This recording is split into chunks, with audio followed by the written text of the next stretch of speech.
This is episode 38 of the Crime Bistro podcast. Today, we are going to talk about the case of Kelsey Berreth, who was brutally murdered in a plot that was put together by her fiancé and her fiancé's girlfriend on Thanksgiving Day of 2018. This is a heartbreaking story, but it is really important to keep Kelsey's name in our minds and in our hearts. She was not only a beautiful young woman who was taken from this world in the most cruel way possible, but her story is also representative of a larger conversation, one that centered around the idea that you just never truly know somebody, even if you think that you do. People can change in an instant, and people's motivations can change in an instant, and who they surround themselves with is a massive indicator of what their future behaviors might be, good or bad. I don't want to spend too much time introducing this case because the story pretty much tells itself from here on out, but trust me, this one requires at least a little bit of caffeine or we're not going to make it, myself included. So today I have with me a black coffee. I know it's super boring, but this case is already a lot for my brain to handle, so I think anything fancier and I would probably just explode. But you can have whatever type of drink you'd like along with me, so go ahead and grab yourself your own coffee, caffeinated beverage, or emotional support water bottle, or all three, and let's talk about the horrific murder of Kelsey Berreth. Now, of course, in any true crime case where somebody loses their life, it is a senseless tragedy, but that being said, this case in particular really embodies the phrase senseless tragedy. If you're not familiar with the case of Kelsey Berreth, just be prepared for a roller coaster of emotions. The district attorney in this case, Dan May, has even expressed, quote, "This one had probably more twists and turns than any case I've ever seen. This one had more emotion to it than almost any case I've seen. This case can bring up a mixture of anger, frustration, devastation, sadness, and so much more in a way that really makes it stand out." But among all of the crazy details of Kelsey's case, Kelsey herself should not be lost to time, so we are going to start with talking about her and what a wonderful mother, daughter, and person she really was. Kelsey Berreth was born on September 15th of 1989 to her parents Cheryl and Daryl, which is just the cutest couple name that I've ever heard, Cheryl and Daryl. She did also have a brother named Clint. Kelsey grew up on her family's farm in Moses Lake, Washington, and even from a young age, Kelsey was absolutely fascinated by flying, and she would see these little crop dusters flying over the family farm all of the time when she was growing up, which really helped to spur on this interest for her. As she watched all of these planes flying over, Kelsey dreamed of one day being a pilot herself.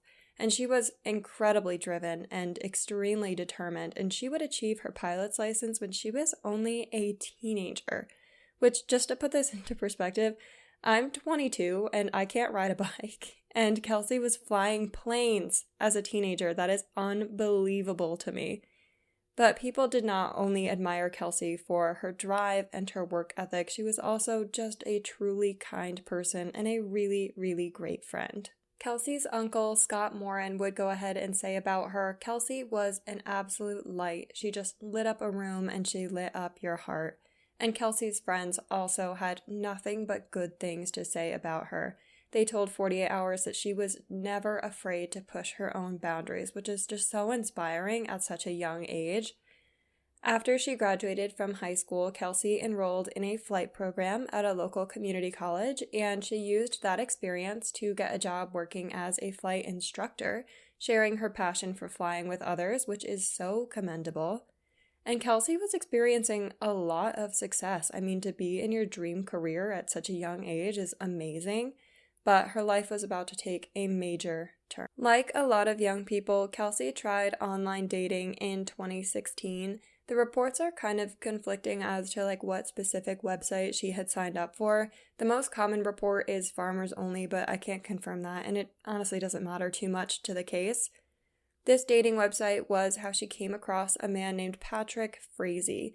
He was a rancher who was living about 1,100 miles away from Kelsey in Florissant, Colorado. Okay, I'm just kidding. I just looked it up and it's pronounced Florissant, so Florissant, Colorado.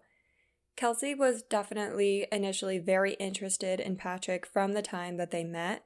Her friend said that he was exactly the kind of guy that she was looking for. He was a country boy who loved the outdoors, and those that knew him said he was pretty quiet but was very dedicated to his work, which would have been really important to Kelsey since she had loved growing up on her family farm so much. This relationship did move extremely fast, which could definitely be taken as a red flag, but it also works very well for some people, so who knows. But either way, after being long distance for a few months, Kelsey moved to Colorado to join Patrick, and she was actually able to find another job working for a flight school there. Kelsey was working as an instructor at Doss Aviation, which is a training center for Air Force pilots that has an excellent reputation. So this was a really great opportunity for her, and I can't even imagine how exciting this must have been for her. She actually did not move into the 35-acre family ranch where Patrick was living. She moved to a townhome in Woodland Park, Colorado, which was only about 15 miles away from Florissant. Kelsey was working in Pueblo, Colorado, so from her townhome in Woodland Park, that was about a 60-mile commute every single day, both ways. So if she had moved in with Patrick, it would have been another 15 miles each way on top of that 60 every single day. So I can't say that I blame her for not wanting to, be a little bit extra farther away from work, but she was still close enough to Patrick's family ranch that she could see him pretty often. It was at some point around this time that Kelsey moved to Colorado that Kelsey and Patrick did get engaged, although it's kind of strange because it's not completely clear exactly when that might have happened.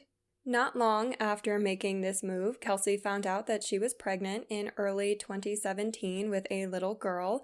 Her daughter, Kaylee, was born in October of 2017, and Kelsey was just so excited to be a mother, and she was a great mother. She was attentive and loving, and she was truly just so happy to have opened this really exciting chapter in her life. Kelsey and Patrick did not live together, but they did share parenting duties, although Kelsey's friends did say that he never seemed to go to her to visit, and that it was generally Kelsey who was going to him, which is a little bit concerning. But a friend of Kelsey's did say that she noticed some signs of emotional abuse around this time, and she said specifically it seemed like Kelsey's spirit was being knocked down, which is just heartbreaking because she was such a vibrant young woman. Now, I do have to say this friend said that she couldn't say anything conclusively. That's just what she noticed from Kelsey's behaviors and what she saw of the relationship from the outside looking in. And Kelsey never mentioned any sort of abuse, whether it be emotional or physical, but it seems a little prejudicial to speculate on physical abuse. Obviously, what we're seeing here is just what her friends were noticing. Kelsey, like many women, did experience symptoms of postpartum depression and anxiety, and she did seek help for these struggles. Most often, it's reported that she went on a 2-week retreat in California as a mental reset, knowing that taking care of herself during this tough time would only make her much stronger, much more stable, and a much better mother. It is worth saying that, she was also just busy. She had a full-time job, a child, a long commute, and that's a lot for one person to handle. So it's completely understandable that she would be experiencing symptoms of depression and anxiety. Now, it's super, super important to note this. Patrick would later claim that this was a rehabilitation center for substance abuse, and this is 100% untrue. Kelsey was seeking help for postpartum changes in her mental health, and she really was only doing the best thing for herself and for her daughter at that time. Her friends would also later say that they didn't notice any signs of instability in Kelsey in terms of her substance use or, self-harm thoughts, anything along those lines, which I do think is very, very telling.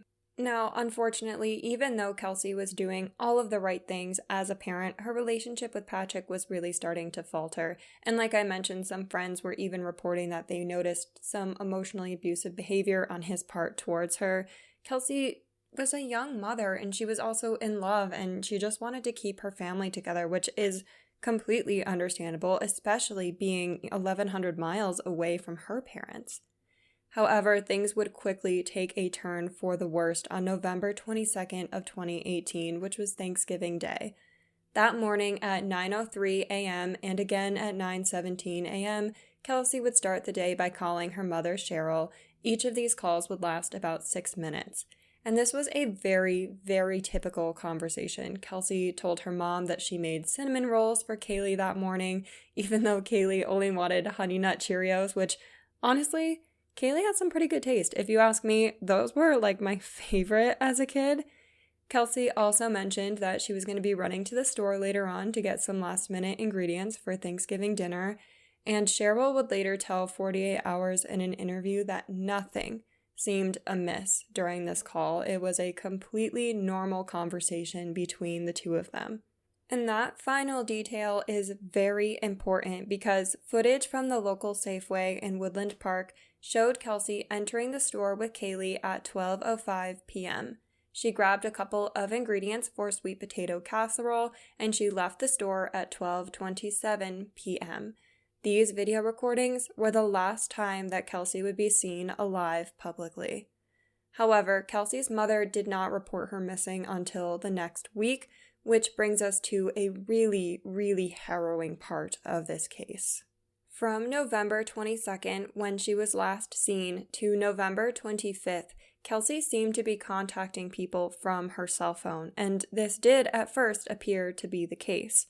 On November 24th, Cheryl accidentally called Kelsey's phone. Kelsey did not answer this call, but Cheryl would later get a text message from her phone saying, quote, "I'll call you tomorrow," even though that call never came. Unfortunately, this didn't immediately raise alarm bells for Cheryl, which is not at all her fault. She knew that her daughter had a child of her own, a relationship, a full-time job, not to mention holiday times in general can be extremely busy and stressful, so it wasn't out of the ordinary not to hear from her for a few days. On November 25th, a message from Kelsey's phone came into her boss at Doss Aviation, which read, quote, "Hi Ray, sorry for the late notice, but I won't be able to make it in this week. I need to go see my grandma, who is sick." So as I mentioned, Kelsey wasn't reported missing by her mother until over a week had passed. When Cheryl started to get concerned, she first reached out to Kelsey's brother, Clint, to ask if he had heard from her. He also had not heard from Kelsey, and it was at this point that panic really started to set in.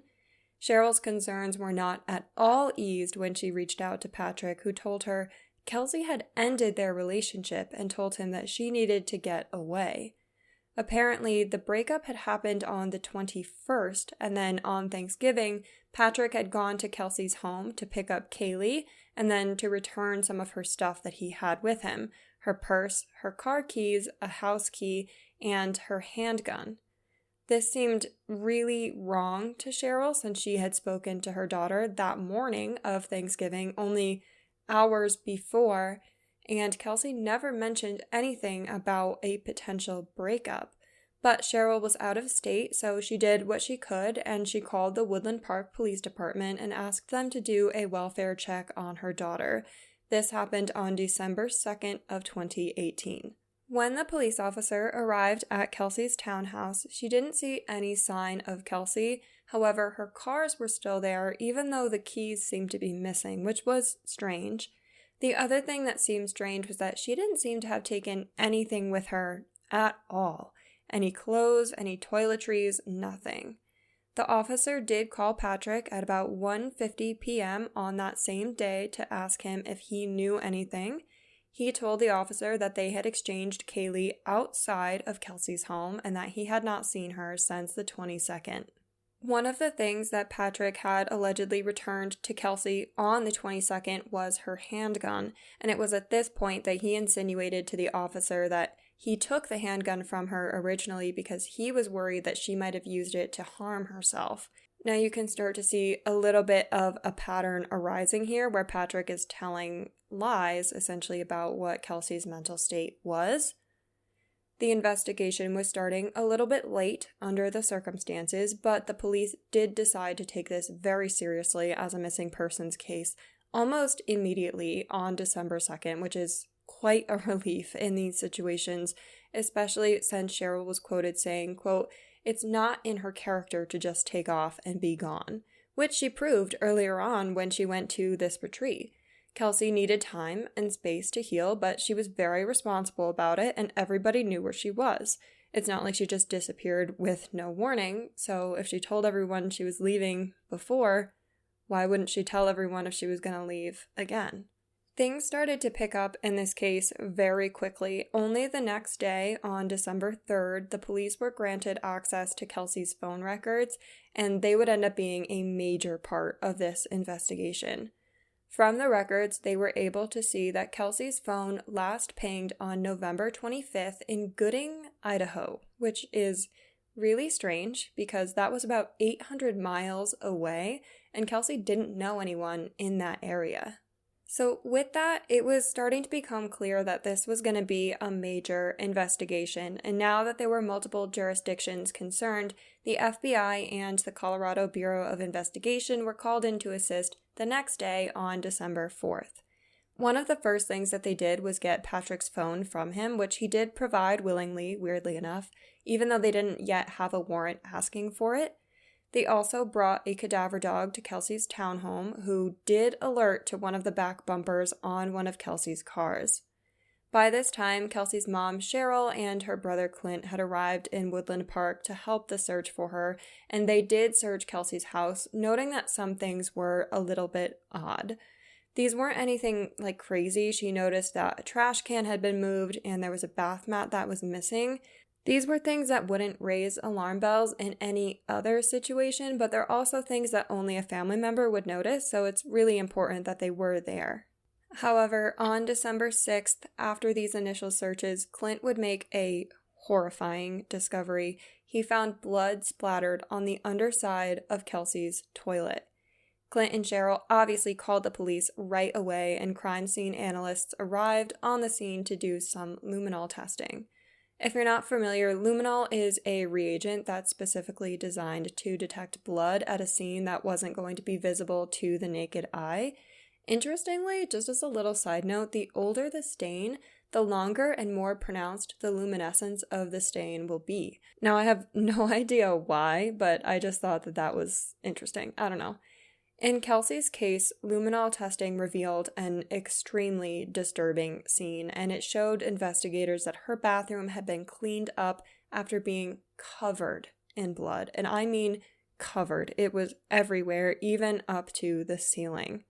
They did also find that someone had tried to clean up other parts of Kelsey's house, including the TV area and the couch. Tests were done to confirm that this was Kelsey's blood. However, they also found 2 other DNA profiles in the bathroom, one that was male and one that was female. Unfortunately, this was a pretty tragic sign to investigators that they were probably now looking at a homicide investigation rather than a missing person. And with this new information, investigators quickly turned their suspicions on Patrick Frazee and his relationship with Kelsey Berreth. And now that this was an active murder investigation, police started with what they already had, and this was Patrick's phone. Phone records did confirm communication between his phone and Kelsey's phone that ended on the 25th of November, which was the same day that Kelsey's phone last pinged in Gooding, Idaho. Now, Kelsey didn't know anyone in Gooding, but Patrick did.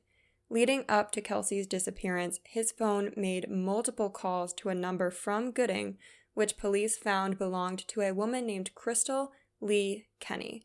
We're going to talk a lot about her later on, so don't worry. Shortly after discovering the blood in Kelsey's home, investigators executed a search warrant on Patrick's family ranch. What they did find was definitely strange. He had made a list of people who could provide medical care to Kaylee in the event that he wasn't there, and Kelsey was not listed as a caretaker on this list, which sadly gave the police even more reason to believe that Kelsey was no longer alive. But even knowing this, they still did not have a full picture of what might have happened to Kelsey, so the investigation turned back to the only other lead that they had at the time, Crystal Lee Kenny. Patrick had been making many phone calls to Crystal, suspiciously close to where Kelsey's phone had last pinged, So on December 14th, the police contacted Crystal to see if she had any information. Colorado Bureau of Investigation agent John Grusing made this call, and at the time, Crystal was in Vegas for a rodeo event with some of her friends. At first, unsurprisingly, Crystal wouldn't admit to knowing either Patrick or Kelsey, but she quickly abandoned this angle when confronted with the phone records. She knew that at that point she was kind of caught. So she decided that the best course of action would be to just change her story again. This time, she claimed that she had driven the 800 miles to Patrick's ranch on the 24th of November to talk to Patrick about selling a horse that the two of them owned together. When he said that it wasn't a good idea to sell, she just went home. What was really odd, though, was that she wasn't driving her own car.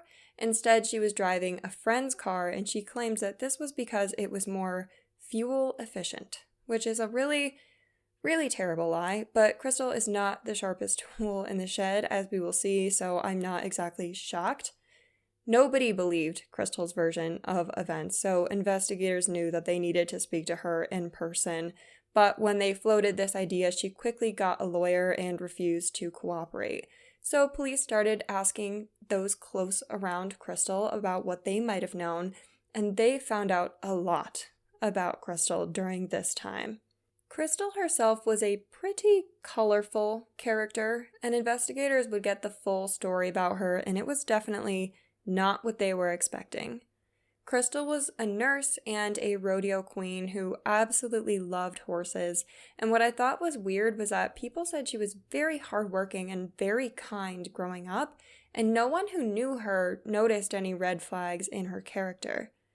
Crystal and Patrick had known each other since 2006. Remember, we're in 2018, and they had been engaged in an on-again, off-again relationship for over a decade. This relationship was one that Crystal was very emotionally invested in, and she believed that Patrick was her first love, even cheating on her ex-husband with Patrick. That's the other thing. Crystal was married and she has 2 kids, and she was running around after Patrick like a high school kid, which is ick, but whatever.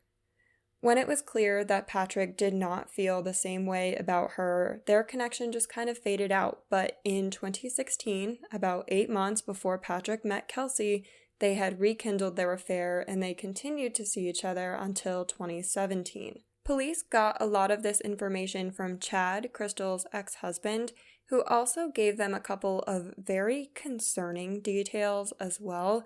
Crystal had lied to him about November 24th and 25th. These were the days that she had been driving to see Patrick, and he also said that after the FBI had called Crystal, she started acting extremely paranoid, which is never a good sign. Continuing to look into Crystal, they decided to search the car that she had borrowed for that drive into Colorado, and they did find a handgun with 1 bullet missing, a bullet that was not missing before she borrowed the car. As all of this information was coming out, a friend of Crystal's named Michelle came forward to tell police that on October 22nd of 2018, so a month before Kelsey disappeared, Crystal had called Michelle to tell her that Patrick had asked her to kill his baby mama. I was beyond shocked to hear this, and even more shocked as to the reason why Patrick had asked this of Crystal. He had alleged to Crystal that Kelsey was an abusive mother, that she was an alcoholic, and that he was scared she was going to hurt Kaylee. Which is just so disgusting that someone would even venture to say that about someone like Kelsey, who was so kind and so loving, but it goes without saying that none of this was true. Michelle was obviously shocked, but she didn't go to the police herself, which is why this went unreported for so long. And it's really hard to decisively say how I feel here because Michelle has expressed that she lives in regret for not saying anything, but it's so frustrating that she could have said something and legitimately prevented what happened to Kelsey. What I will say about it, though, is that I watched an interview with Michelle, and she did seem extremely defensive of both Crystal and herself, so I'm not super inclined to believe that she actually trusted Crystal would tell the truth and alert the police. Not to mention, Michelle didn't say anything for an entire month, which is also a little bit concerning to me. Armed with this information, I can only imagine that investigators were thrilled when on December 20th, they received a very shocking call. Crystal was ready to cooperate and tell them her side of the story. And I'm just going to warn you in advance, Crystal's story is horrifying, so just be prepared. According to Crystal, Patrick had been planning on killing Kelsey since September of 2018, and there was actually a lot of forethought and failed attempts before November, which is so disturbing. The first plan was for Crystal to lace Kelsey's coffee with a lethal dose of Ambien and Valium, since she was a nurse and would have access to those, and they did go through with this. In September of 2018, Crystal knocked on Kelsey's door pretending to be a neighbor and offering her a coffee, Kelsey's favorite coffee, which was a caramel macchiato from Starbucks. Crystal would claim that she didn't actually end up spiking the coffee, saying that she went through with the plan because she just wanted to see Kelsey face to face, because she wanted to see if Kelsey looked like the kind of woman who would be dangerous to her child.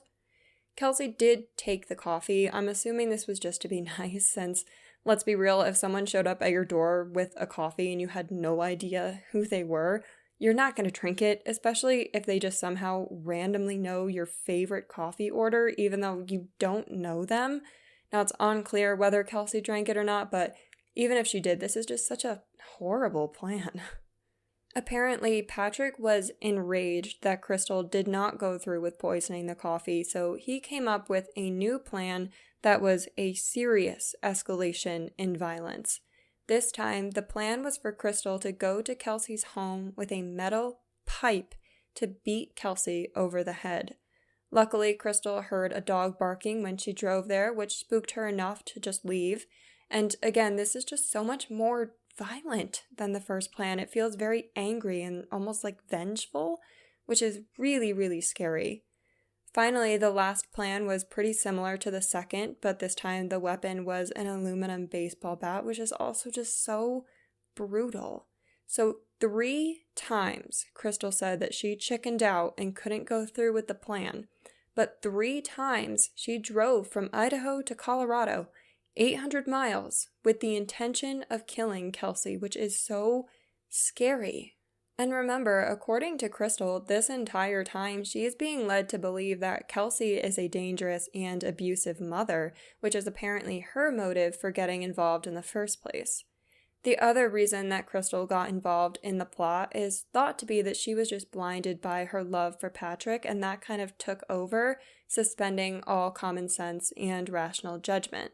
And it's hard to say that Crystal was capable of thinking rationally really at all, since it honestly didn't seem like the love that she had for Patrick was love. It seemed a little bit more like obsession. It is clear, at least, that she was very easily manipulated by what Patrick was saying to her.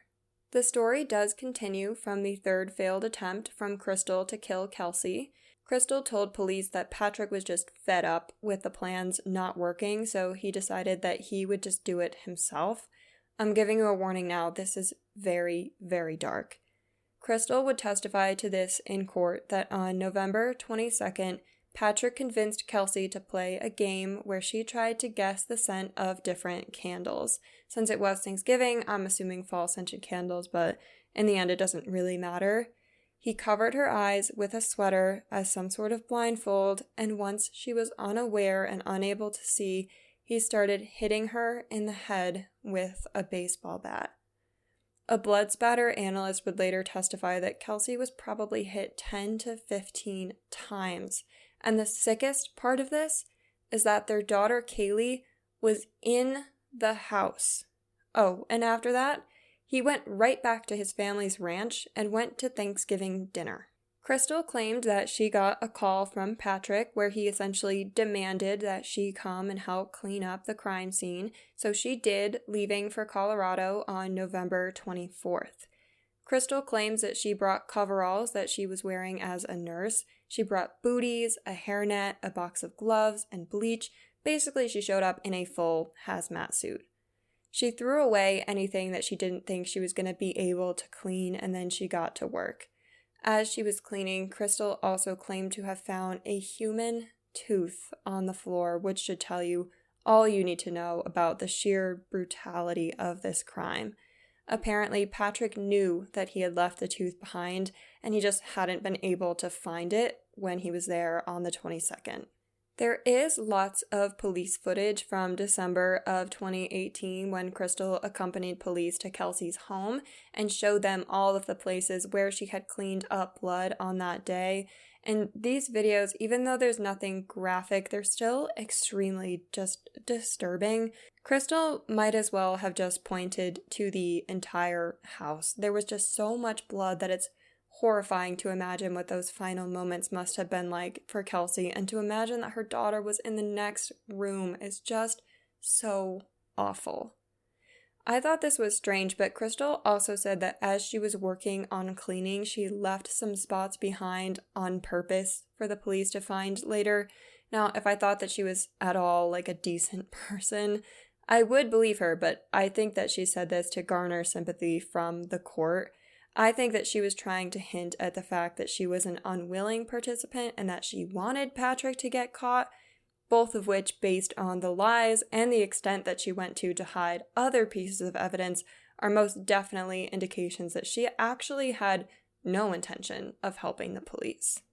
After she spent about 4.5 hours cleaning, Crystal told police that she went to meet Patrick at a gas station where he purchased about 5 gallons of gas, and then they went to Patrick's family ranch where she saw him burning Kelsey's body in a black plastic tote, going on to say, quote, "I also threw in all the clothing that I was wearing, plus a pair of shoes that I had been wearing. They also burned all of the belongings from Kelsey's house that could not have been cleaned because they were just too soaked in blood." I do also want to add, as a side note, I don't know if tote means something different in Colorado than it does where I grew up, but I thought that tote meant tote bag, like a beach bag, and that's not the case here. Kelsey's body was in a black plastic storage container, and I have no idea why everyone in Colorado calls it a tote. If you know, please tell me. After that, Crystal said that she just drove back to Idaho and that she took Kelsey's phone with her, which explained why it pinged there for the last time on November 25th. Crystal claimed that it was her who had sent text messages from Kelsey's phone before she destroyed it. She did send a few messages and then burned the phone and burned Kelsey's purse. The text to Kelsey's supervisor saying that she wouldn't be in for work the next week was sent by Crystal shortly before she destroyed the phone. And as you can imagine, hearing all of this, investigators were shocked, like literally jaws dropping in the interrogation room. But if what Crystal had told them was true, then they knew it was very unlikely that they'd find any remains from Kelsey, which meant that with no body, it was going to be very, very difficult to get Patrick convicted of murdering Kelsey. So District Attorney Dan May knew that their best chance of getting a conviction was to offer Crystal a plea deal, since her testimony was the only real evidence that they had to put the story together and prove that Kelsey had in fact been murdered.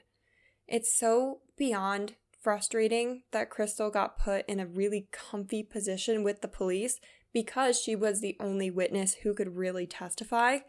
This meant that all she needed to do was plead guilty to tampering with evidence. That's it. No other charges for her role in the horrific murder of a mother that she herself attempted 3 times. DA Dan May said about this that it felt like he was making a deal with the devil, and I must say I completely agree. He also said that sometimes that is the only way to get a crime solved and get a case closed, and unfortunately, I don't blame them for it because that's just what they needed to do here. If you noticed, I was very careful when I was writing this episode, and anything that Crystal claimed about the way that this crime played out, I made sure to say that she either claimed it or that it was alleged. And this is because I do believe that Crystal purposefully framed herself as more of a victim in her version of events. I don't think that she was lying about how things played out, but I do think that she was much more complicit in the crime than she makes it sound. Sure, she might have been manipulated by Patrick, but she had so many opportunities to remove herself from the plot, and she never did, which to me makes her just as guilty. But either way, with Crystal's testimony secured, Patrick Frazee was arrested on December 21st of 2018 and charged with first-degree murder, solicitation to commit murder, and tampering with a deceased body. And this brings up the trial where Patrick Frazee would finally be facing charges, and investigators had the opportunity to put him in prison for carrying out the final murder plot against Kelsey. Patrick's trial would begin less than a year later on November 1st of 2019. A reporter told 48 Hours for their documentary on this case that the feeling in the courtroom throughout the trial was very cold and very heavy.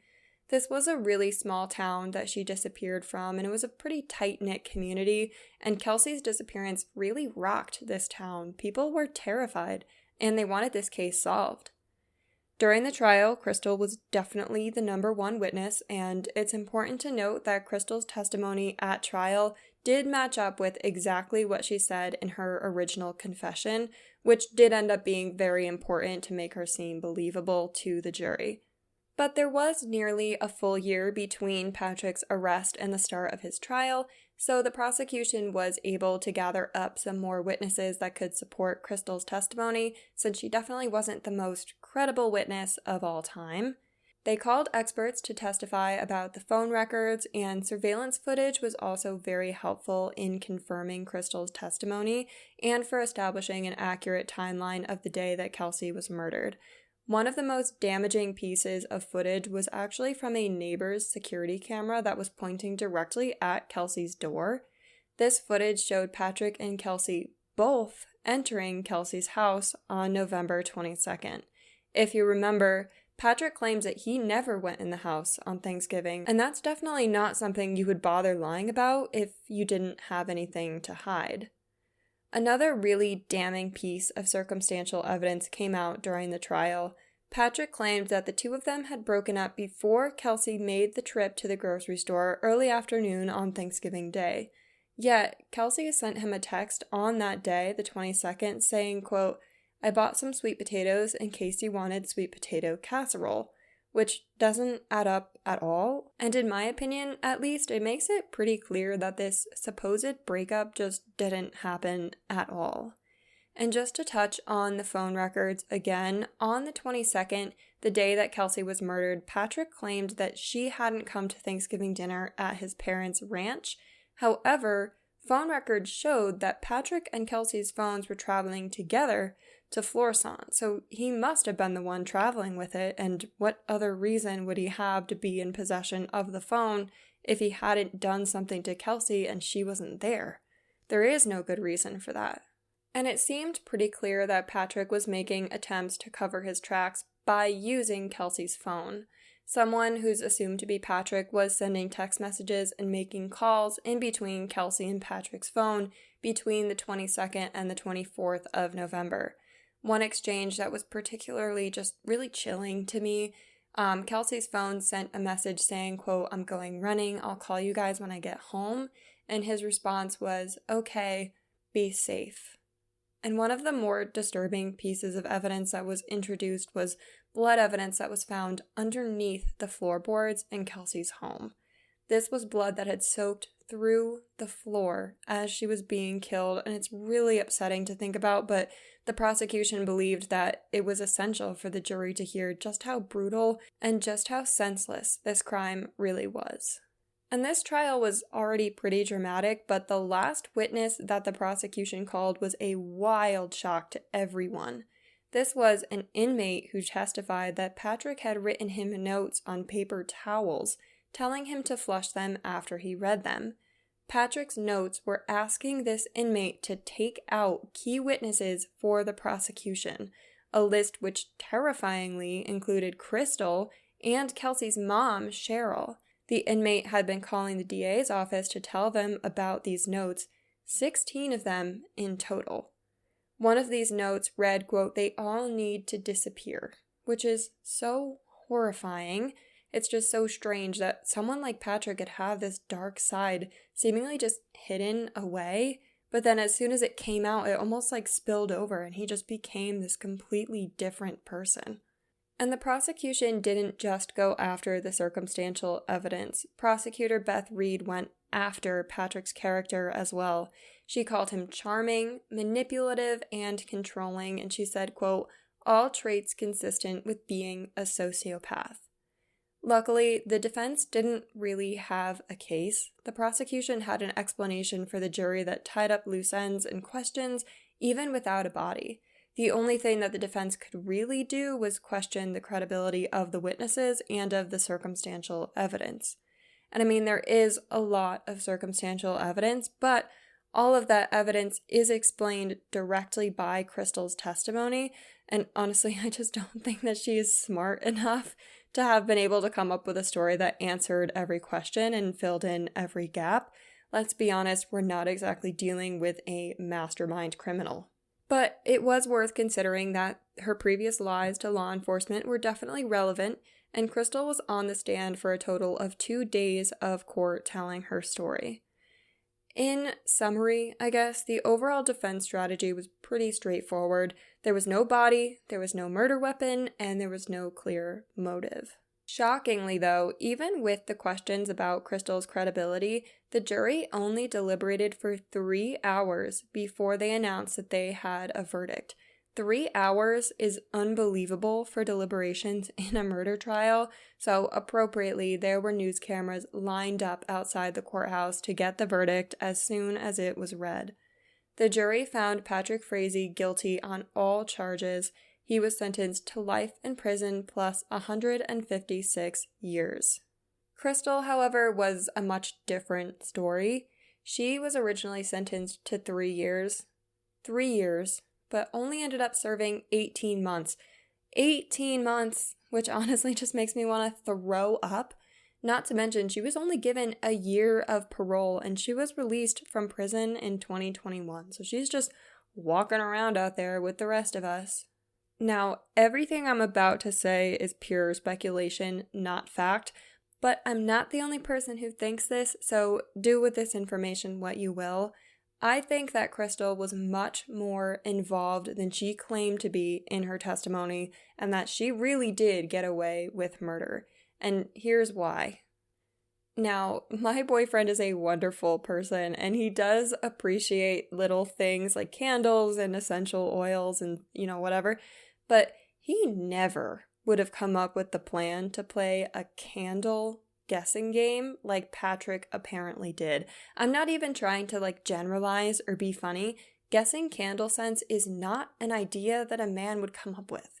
If you were to ask me for my opinion, I would tell you that that final idea was Crystal's. I don't think that she came up with the idea of killing Kelsey, but I do think that she was all in on it after the idea was presented to her, to the point where she drove over 800 miles to Colorado 3 separate times to carry out Kelsey's murder. I think that that shows really dangerous intent, and I do think that only a woman would come up with an idea as twisted as a blindfolding game sniffing candles. This does not make Patrick any less culpable, obviously, but I just think that Crystal had a much bigger role in the planning process than she claimed to have had. Otherwise, she wouldn't have just taken Kelsey's phone with her. She would have had Patrick burn Kelsey's phone with the rest of the evidence that they got rid of together, rather than taking it all 800 miles back to Idaho just to send that text to Kelsey's supervisor and then destroy it. I really think that there's just something not right here, and I don't think that Crystal served the time that she deserves, and even further, I genuinely think that she's a dangerous person, and that's a really, really scary thing. Thankfully, after all of this, Kelsey's daughter Kaylee was placed in the full custody of Kelsey's family. Now, obviously, this doesn't take away from the fact that her mother was taken from her so unfairly. However, Kelsey's parents and Kaylee's grandparents are wonderful people, and their strength throughout this entire ordeal is incredibly inspiring. So it is comforting to know that Kaylee is going to get to grow up surrounded by the same love that her mother experienced when she was a child. Of course, I wish that there was a much better conclusion to this case, and it's just so frustrating and honestly terrifying that Crystal is just walking around. DA May's opinion is that Crystal could have saved Kelsey's life at any point in time during the months that led up to Thanksgiving, and that she could have gotten a lot more time in prison for that. And unfortunately, sometimes getting to the truth can be costly, and this case is a very good example of that. I know that this case is incredibly emotional, and I really felt like I was on an emotional roller coaster while doing all of this research, but I'm so glad that I had the chance to tell you all about Kelsey, because when it comes down to it, Kelsey herself was such a stunning, kind, and incredible daughter, friend, and mother, and she lost her life so senselessly in this horrific tragedy. She is the one who deserves to have her name read and remembered, which is what we should all be taking away from this case. And with all of that, that is the case of the murder of Kelsey Berreth. If you made it this far into the episode, thank you so much for listening, and I hope that I was able to give you a sense of just how much of a light to the world that Kelsey really was. If you have any thoughts to share on this case, reach out. I would love to hear what other people's opinions are, since this was, like I said, just such an emotional roller coaster. But with all of that being said, I think this episode is just about coming to a close. So thank you again so much for listening. And we're going to end this one off, as always, until next time.